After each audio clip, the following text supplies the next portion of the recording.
Hello students, वेदांत academy के YouTube channel पर मैं दीपक कुमार आपका स्वागत करता हूं। जैसे कि पिछली वीडियो में हमने कॉमन एरर्स की अपनी सीरीज शुरू की थी और ये उसका क्लास 2 है। जो ये हमारी सीरीज है वो सभी वनडे एग्जाम्स के लिए, जितने भी एग्जाम्स वनडे एग्जाम्स जिनमें इंग्लिश पूछी जाती है, इवन हर एक वो एग्जाम जिसमें कॉमन एरर्स पुट किए जाते हैं या कॉमन एरर्स पूछे जाते हैं, या यूँ कह लीजिए कि एरर से रिलेटेड क्वेश्चन जिस भी टेस्ट में आएंगे सबके लिए कैसी रहेगी, ये रेलिवेंट रहेगी, उनके लिए बेनिफिशियल रहेगा ये सीरीज। तो देखिए, तरीका हमारा वही रहेगा जो पिछली वीडियो में मैंने डिस्कस किया था। अगर आपने पहली वीडियो नहीं देखी है तो भाई पहले उसे जाके चेक करो, क्योंकि जो वहां डिस्कस किया है सीधी सी बात है, यहां हम दोबारा डिस्कस नहीं करने वाले। और यहाँ ऐसा नहीं है कि आपके सामने 10 क्वेश्चन ला के धर दिए और ये बता दिए कि भाई इस पार्ट में एरर है, बाकी तुम ढूंढते रहो। क्या ये ऐसा नहीं होना चाहिए था। यहाँ पर हम डिस्कस करेंगे कि एरर है किस पार्ट में, पहली बात। फिर सपोज दैट मैंने आपको बताया कि ए सेक्शन में या बी में या सी में एरर है, कोई एरर नहीं है तो हम डी लिख दें। फिर हम डिस्कस करेंगे कि उस पार्ट में एरर क्या है। ठीक है, सपोज दैट जैसे कि बाय लगा दिया, विद होना चाहिए था। और फिर हम डिस्कस करेंगे कि भाई ऐसा हम क्यों कह रहे हैं, क्यों बाय आना चाहिए या क्यों विद आना चाहिए, या वो जो दिया हुआ है वो क्यों नहीं होगा और जो हम लगा रहे हैं वो क्यों होगा। ठीक है, भले ही वनडे एग्जाम्स में मल्टीपल चॉइस क्वेश्चंस होते हैं और ज्ञान झाड़ने का एग्जाम होता नहीं है वनडे का। यानी कि मैं ये नहीं कह रहा कि भाई आपको वहां लिखना ही होगा कि भाई इसमें ये गलती क्यों है। अगर आपने सही ऑप्शन टिक कर दिया तो आपको नंबर तब भी मिल रहे, चाहे आप तुक्के से करो चाहे आपको ज्ञान से मिले। लेकिन तुक्के से या जय माता दी करके सिर्फ फिल्मों में सिलेक्शन हो सकते हैं, कहानियों में सिलेक्शन हो सकते हैं। एक्चुअल लाइफ में सिलेक्शन के लिए तो आपको उसकी एक्चुअल नॉलेज होनी चाहिए। तो वही हम बात करने वाले हैं, वही हम डिस्कस करने वाले हैं। चलिए पहले क्वेश्चन से शुरू करते हैं। क्योंकि मैं पहले 10 क्वेश्चन डिस्कस कर चुका हूं तो ये सीरीज मतलब ये वीडियो 11वें क्वेश्चन से शुरू हुई है। कहीं आप कहने लगे कि एकदम से 11वां क्वेश्चन कैसा आ गया। 10 क्वेश्चन हम पहले डिस्कस कर चुके हैं। आइए, when shall we arrive to our destination. देखिए, ये जो शब्द है हमारा, इसके सी पार्ट में एरर है। पहले तो मैं आपको बता दूं, इसके सी पार्ट में एरर है। एरर ये है कि हमारे यहाँ पर टू की जगह आना चाहिए था एट। ठीक है, अब देखिए, जो अराइव शब्द है, या यूं कह लीजिए जो एक टर्म होता है इंग्लिश में जिसे हम कहते हैं प्रेपोजिशन। प्रेपोजिशंस की खासियत क्या होती है कि प्रेपोजिशंस कुछ पर्टिकुलर कॉन्टेक्स्ट में यूज किए जाते हैं। सपोज दैट कि अगर आपको अलग होना, सेपरेशन दिखाई दे रहा है ना, ही केम फ्रॉम दिल्ली, तो दिल्ली से सेपरेट हुआ होगा तभी क्या होगा, वो कहीं और आया होगा, आपके पास आया होगा, मेरे पास आया होगा। तो सेपरेशन जब दिखाएगा तो फ्रॉम यूज करते हैं, ये कॉन्टेक्स्ट के लिए है ना। आप इसे रूल भी कह सकते हैं कि वे रूल दिए रहेंगे आपको, तो रूल के अकॉर्डिंग आप यूज करते हैं। प्रेपोजिशन की दूसरी खासियत यह है कि कई बार रूल के हिसाब से नहीं, मीनिंग के हिसाब से नहीं या कॉन्टेक्स्ट के हिसाब से नहीं, बल्कि कई बार ये फॉलो करते हैं दूसरे वर्ड्स को, है ना। ये करते हैं follow other parts of speech, parts of speeches, दूसरे पार्ट्स ऑफ स्पीचेस पे। यानी कि किसी पर्टिकुलर वर्ब के बाद वही पर्टिकुलर प्रेपोजिशन आएगी या किसी और एडवर्ब के बाद वही आएगी। तो ये ध्यान देना है कि जो अराइव है, अराइव के बाद आपका इन भी आ जाता है, ठीक है, और एट भी आ जाता है। दोनों ही प्रेपोजिशन आ जाती हैं। अराइव के बाद इन और एट दोनों ही प्रेपोजिशन आती है। लेकिन अगर आप सोचेंगे अराइव के बाद आप बाय भी लगाओगे, फ्रॉम भी लगाओगे, विद भी लगाओगे, तो फिर वो पॉसिबल नहीं है।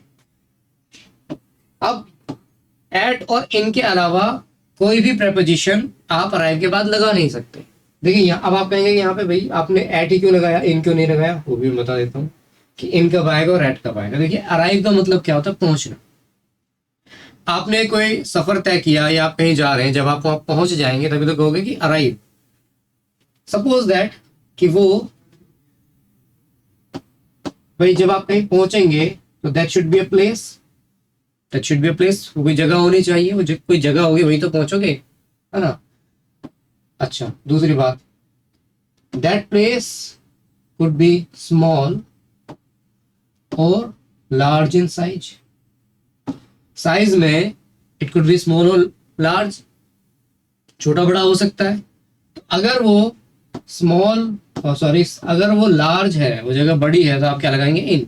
सपोज दैट यहां लिखा होता व्हेन शैल वी अराइव, किसी कंट्री का नाम आ जाए सपोज दैट, तो उस कंडीशन में आप इन लगाएंगे, ठीक है। अराइव्ड इन ऑस्ट्रेलिया, कुछ भी क्या। लेकिन अगर किसी स्मॉल प्लेस के बारे में बात की जाए, या जैसे यहाँ पर डेस्टिनेशन की बात की गई, डेस्टिनेशन का मतलब क्या होता है? गंतव्य, या आप कह लो मंजिल, जो टारगेटेड प्लेस है। तो वहां पे आप क्या लगाते हैं? एट लगाते हैं। तो इसलिए यहाँ पर क्या आना चाहिए था? टू नहीं आना चाहिए था, एट आना चाहिए था, according to this verb arrive. Next question देखते हैं क्या दिया है। Based on the newspaper reports we can conclude that many accidents caused by reckless driving। ठीक है, अगर मैं इसको समराइज करने की कोशिश करूं, मैं इसके मीनिंग को समझने की कोशिश करूं, तो राइटर मुझसे क्या कहना चाह रहा है? एग्जामिनर कह रहा है कि जो न्यूज़पेपर की जो रिपोर्ट्स हैं उन पर बेस्ड अगर हम बातें करें तो वी कैन कंक्लूड, हम ये निष्कर्ष निकाल सकते हैं कि बहुत सारे एक्सीडेंट्स कॉज्ड। कॉज का मतलब क्या होता है?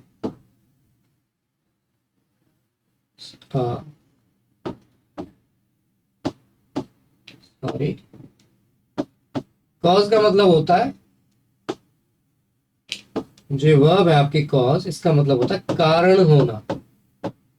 क्या मतलब होता है? कारण होना, ठीक है। जैसे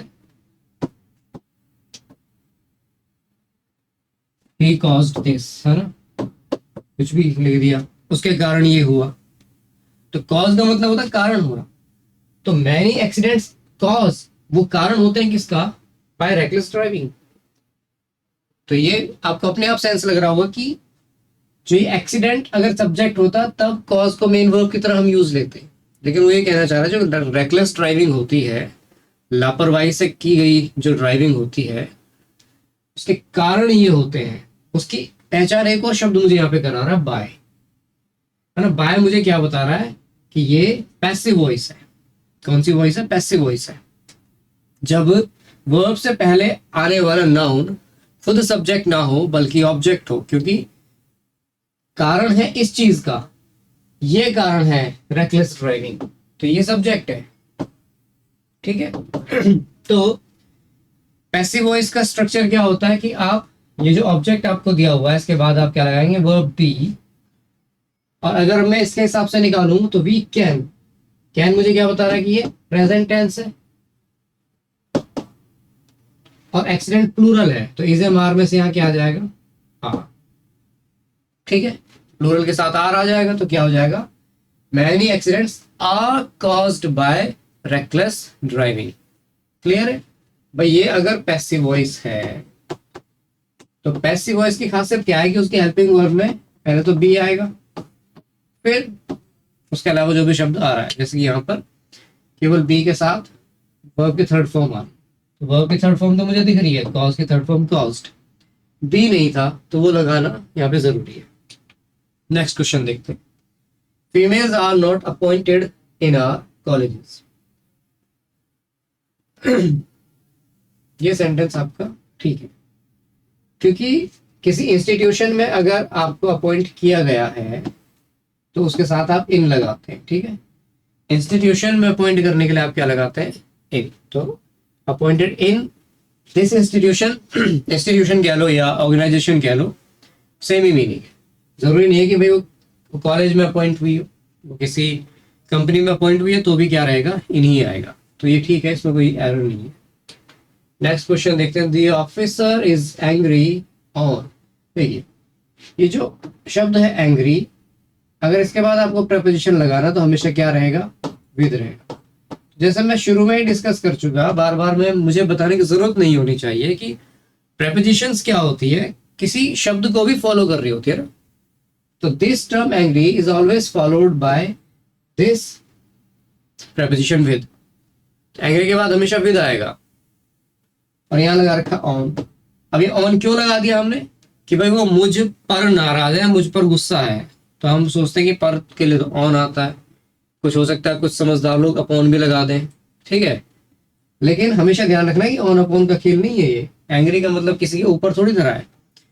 ऑन अपॉन का मतलब क्या है, किसी चीज के ऊपर होने का सेंस। एंग्री का मतलब है he is angry with you, not on you. Okay, तो इसके पार्ट बी में एरर है।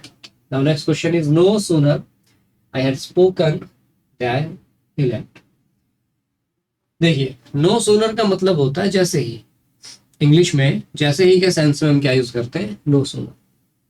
अब जरा एक बात समझने की कोशिश करना मेरे साथ।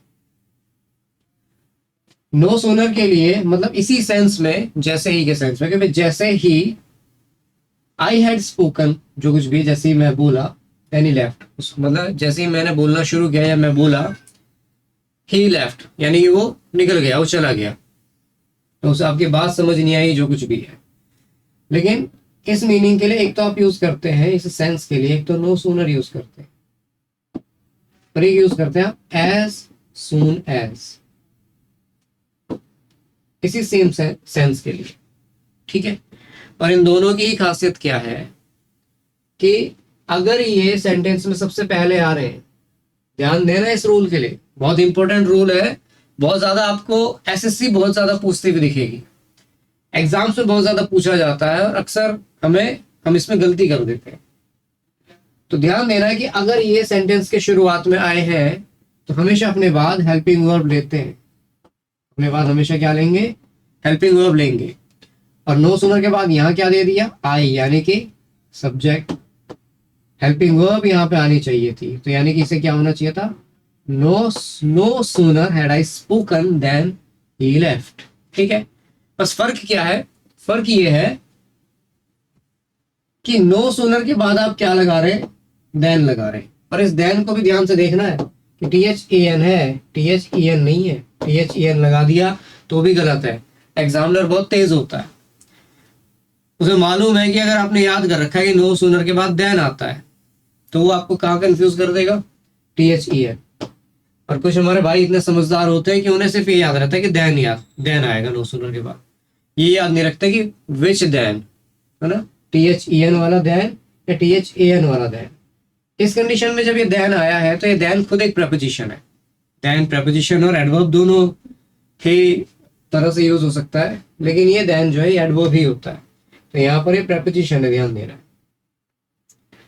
तो फर्क यही है कि नो सूनर के बाद देन आता है और एज सून एज के बाद हम कॉमा लगाते हैं, इसके बाद देन नहीं लगाएंगे। तो कई बार तो ऐसे कर देगा एज सून एज के बाद देन लगा देगा, या नो सूनर के बाद कॉमा लगा देगा, तो यहाँ भी कंफ्यूज कर सकता है। और कई बार कंफ्यूज ऐसे भी कर सकता है कि नो सूनर के बाद आपको THAN की जगह THEN दे देगा, तो ये बात ध्यान रखनी है। लेकिन सबसे मेन क्या है कि अगर ये दोनों पहले आ रहे हैं, सेंटेंस शुरू कर रहे हैं ये, तो अपने बाद क्या लेंगे, हेल्पिंग वर्ब लेंगे, ध्यान रखना है, ठीक है। इसके पार्ट बी में एरर था। Next question is computer education in universities and colleges leaves much to be desired. देखो भाई ये तो इश्यू है जो कंप्यूटर एजुकेशन के फील्ड में, जैसा मैं सोचता हूँ, जिस टाइम पर मैं कंप्यूटर साइंस में सॉफ्टवेयर इंजीनियरिंग कर रहा था, तो मैंने इस चीज़ को महसूस किया कि जो इंडियन बुक्स को जब मैं पढ़ रहा था, मैं क्रिटिसाइज नहीं कर रहा, लेकिन जब इंडियन बुक्स से मैं पढ़ रहा था तो वहाँ पर मुझे कुछ कमी लगती थी। अगर जब मैंने फॉरेन की कुछ फेमस पब्लिशर्स को फॉलो करना शुरू किया तो मैंने महसूस किया कि भाई यहाँ मेरे पास ज़्यादा सीखने के लिए, वो मुझे कंटेंट ज़्यादा दे रहे थे और ज़्यादा वहाँ सीखने के लिए मिल रहा था। बाहर के टीचर्स से सीखने के लिए जब मौका मिला तो वो मुझे बहुत अच्छा लगा।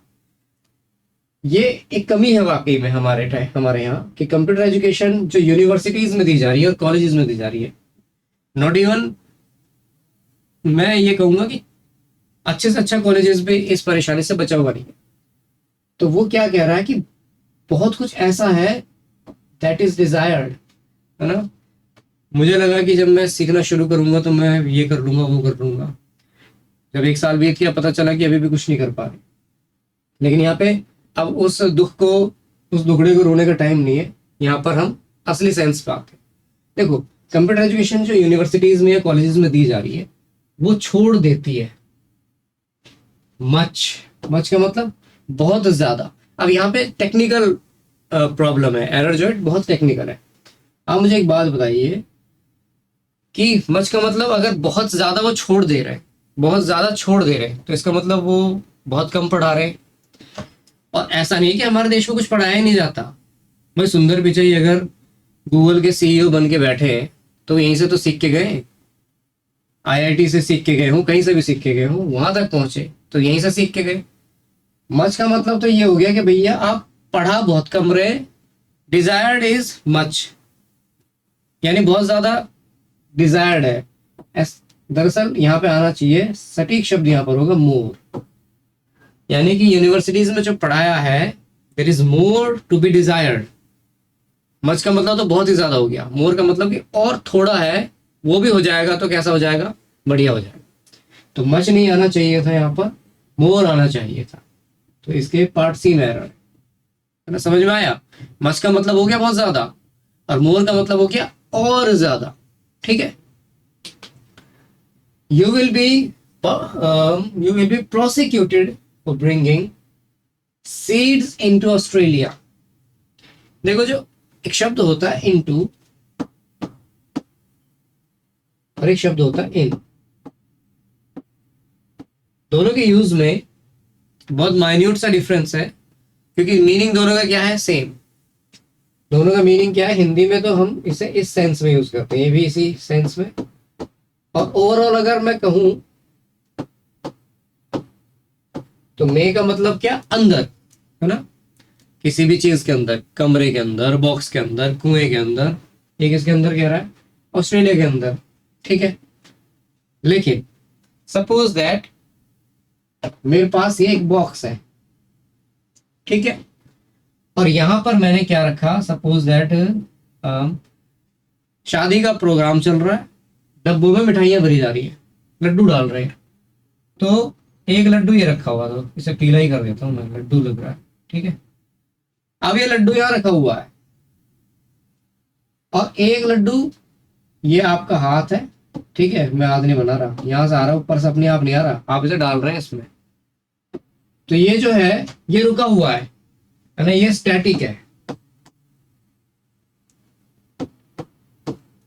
और ये जो है this one is in motion.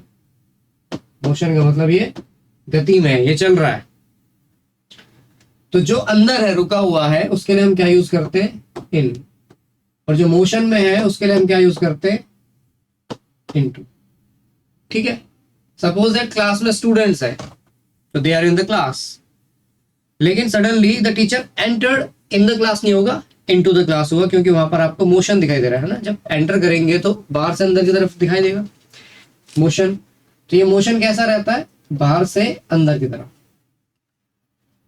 अच्छा, अब आप कहेंगे कि जब आप सीड्स ब्रिंग करेंगे तो इनटू ऑस्ट्रेलिया ही होना चाहिए, है ना, क्योंकि ऑस्ट्रेलिया में क्या कर रहे हैं आप, ऑस्ट्रेलिया के अंदर ही तो ला रहे हैं। तो यू आर सीइंग, मतलब आपको क्या दिखाई दे रहा है, मोशन दिखाई दे रहा है। लेकिन ऐसा नहीं है, ऑस्ट्रेलिया जो हो गया ना वो पूरे कंट्री के ला गया। ये कोई बॉक्स नहीं है, कोई कमरा नहीं है, या फिर यूं कह लीजिए कोई कुआं नहीं है कि उसके अंदर इनटू दिखाएंगे। इनटू का तो मतलब ये है कि जब आप एंट्री कर रहे हैं, ऐसा नहीं है।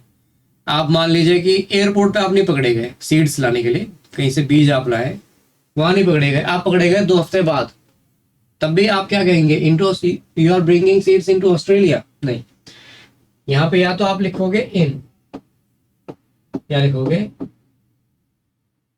फ्रॉम। इसका मतलब यह है कि ऑस्ट्रेलिया में या ऑस्ट्रेलिया से बीज ले जाना कैसा है, उसके लिए आप प्रोसिक्यूट की जा सकते हो, अपने केस आप पे हो सकता है। इनटू नहीं होगा, क्या होगा, इन होगा या फिर फ्रॉम होगा। चलिए आगे। A period of 6 years have elapsed since I last saw her। देखिए जब आप ये शब्द यूज करें ना, अ पीरियड, 6 years का एक पीरियड, तो आपने इस पूरे ड्यूरेशन को इस एक शब्द के द्वारा क्या बना दिया, एक यूनिट बना दिया। यूनिट का मतलब क्या होता है, सिंगुलर। यूनिट का मतलब क्या होता है, सिंगुलर। और अगर सब्जेक्ट सिंगुलर है तो वह प्लूरल नहीं होनी चाहिए थी, वर्ब होनी चाहिए थी यहाँ पर हैज। ठीक है, हमें यह ध्यान रखना है कि जो ड्यूरेशन होती है वो सिंगुलर ही कंसीडर की जाती है इंग्लिश में, क्योंकि वो उस पूरे पीरियड को दिखा रही है ना, उस पूरे समय अवधि को दिखा रही है। तो उस ड्यूरेशन को हम एक यूनिट की तरह यूज करते हैं, और यूनिट का मतलब ही सिंगुलर है। यूनिट का मतलब क्या है, एक। तो सिंगुलर वर्ब आती है यहाँ पे, हैव नहीं आता, हैज आता। अब हमें लग रहा है कि 6 years आ रहा है, ईयर्स, कंफ्यूज किसने किया, इस शब्द ने। हमने लगा कि इसके बाद प्लूरल आ जाना चाहिए, लेकिन हम एक्चुअल नहीं देख रहे कि बात किसकी की जा रही है। बात तो पीरियड की जा रही है ना, कि ये जो पीरियड है कितने साल का है, that has been elapsed since that person had last saw her। देखिए next question, our new neighbours had been living in Arizona since 10 years। अब देखिए 10 years का जो एक टाइम है, जब हम पास्ट नहीं, जब हम परफेक्ट कंटिन्यूअस टेंसेस पढ़ते हैं,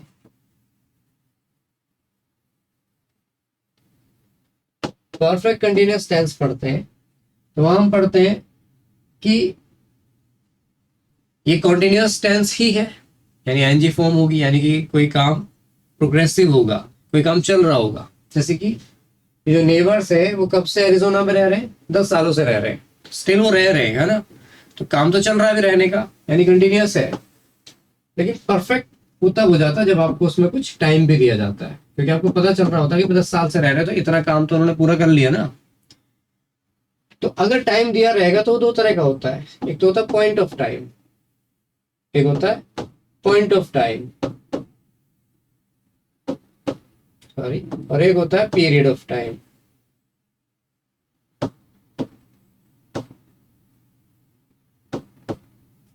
पॉइंट ऑफ टाइम जैसे कि मान लिया संडे, संडे को अगर आपको कैलेंडर में दिखाना होगा तो कैसे दिखाएंगे, ऐसे दिखाओगे ना कि भाई ये रहा संडे, पॉइंट करोगे।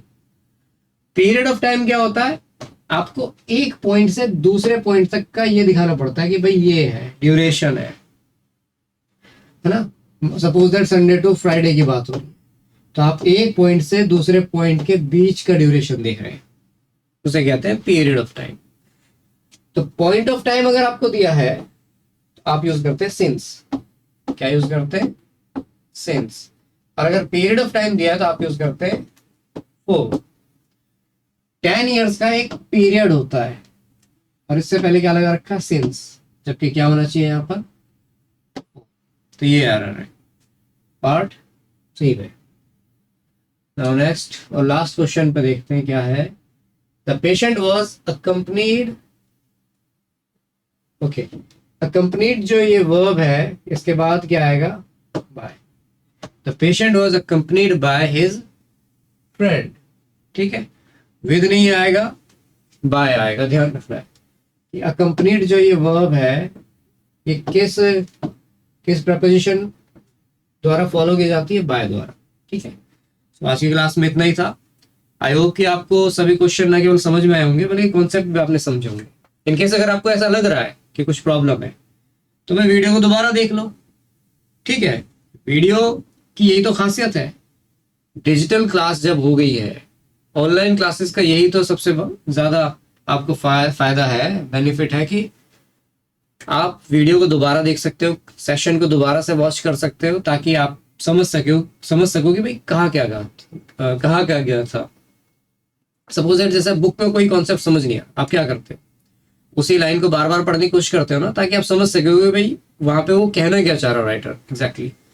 तो ऐसे वीडियो को आप 2-3 बार देखने की कोशिश करो, आपको समझ में आ जाएगा। एक बार में क्या होता है कि भाई लंबा एक वीडियो हो गया 20 मिनट का, 30 मिनट का, तो दोबारा देख लो दूसरी तीसरी बार में, तो आपको समझ में आ ही जाएगा। ऑफलाइन की जगह भले ही ऑनलाइन ना ले सके, लेकिन ऑनलाइन में ये ड्रॉबैक भी तो है कि क्लास में अगर टीचर ने कुछ कह दिया तो आप उसे रिकॉल नहीं कर सकते।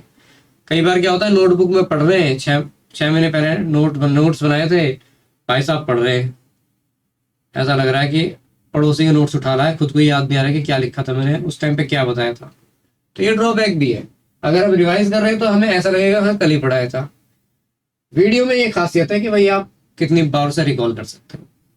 आज देखा, 2 महीने बाद मान लो अगर भूल गए, लो भाई ढूंढो जरा वीडियो कौन सी थी, वीडियो देख ली, ठीक है। सो लेकिन सबसे मेन बात क्या है कि भाई नोट्स जरूर बनाते रहो, जो कॉन्सेप्ट्स पढ़ाए जा रहे हैं उनके नोट्स बना लो। मैं कह रहा हूं कि जो ये सीरीज है, at the end of the series आप ना केवल हर एक क्वेश्चन को खुद करने में कैपेबल होगे, बल्कि जब टेस्ट में आप इन्हें इस सेक्शन को अटेम्प्ट कर रहे होगे ना, तो आप बिल्कुल अपने आप में इतना आप चेंज देखोगे, इतना फायदा देखोगे, आपको लगेगा नहीं कि भाई मैं वही हूँ जो पहले एक क्वेश्चन भी अटेम्प्ट नहीं कर पाता था पर अब सारे के सारे सही कर रहा हूँ विद कॉन्फिडेंस, ठीक है। तो इन क्वेश्चंस के न केवल आपने पढ़ना है भाई, और नोट्स बनाते रहो और प्रैक्टिस करते रहो। नोट्स बनाओ, इन्हीं क्वेश्चन को दोबारा करो, जो भी बुक है तुम्हारे पास उनसे करने की कोशिश करो कि भाई इतने 20 कॉन्सेप्ट तो नए पढ़ ही लिए, उनसे हो सकता है एक क्वेश्चन तो लगेगा तुम्हारा, और प्रैक्टिस भी करते रहो। अगर कोई डाउट है तो भाई कमेंट सेक्शन खुला हुआ है, वहाँ कमेंट करो कि सर ये बता दो यहाँ क्या प्रॉब्लम है।